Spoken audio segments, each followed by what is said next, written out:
Это пока здесь непривычно тихо, не слышен звонок и детские голоса, но практически все готово к началу учебы. Рабочие подводят проводку к оборудованию в столовой. В общем, наводят последние штрихи. Учебные кабинеты, пищеблок, хозяйственные и административные помещения, спортзал и актовый зал. В школе около 70 кабинетов, более 30 из которых учебные. Все они оснащены по последнему слову техники. Актовый зале 240 метров. Так, столовый 190 метров. Столовой полностью ям хакечмас, ежерк оборудование уже.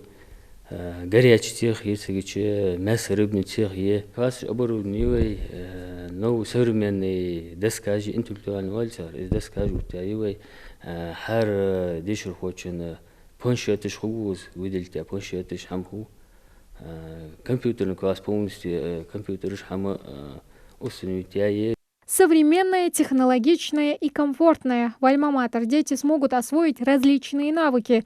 Пока от них будут готовить в мастера на все руки, других научат быть примерными хозяйками. Для этого здесь организовали классы для дополнительных занятий. Также облагородили и прилегающую территорию для отдыха и занятий спортом.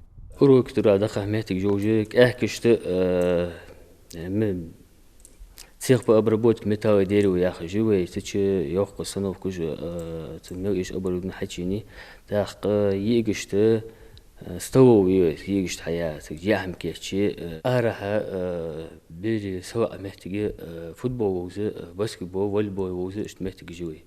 Все лучшее детям возводить учебные заведения начали осенью 2020-го. За ходом строительства следил технический надзор. На данный момент объект уже ждет разрешительную документацию по вводу объекта в эксплуатацию.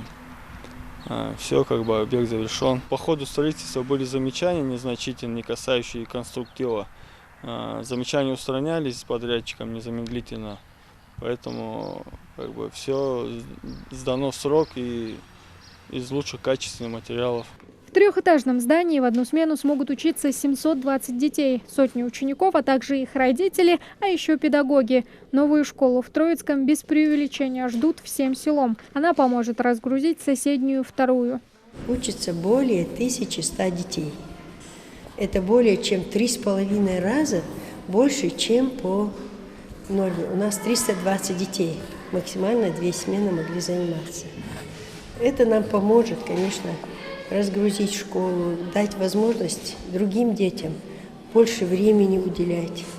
И мы надеемся, что, как обещал нам и глава, и мы вошли в национальную программу по строительству новых школ, что нам тоже построить новую школу. Своих первых учеников Троицкая 5-я школа примет уже в начале нового учебного года. Ждать новоселья осталось недолго. Тамара Хашагульгова, Умар Газдиев, Новости 24.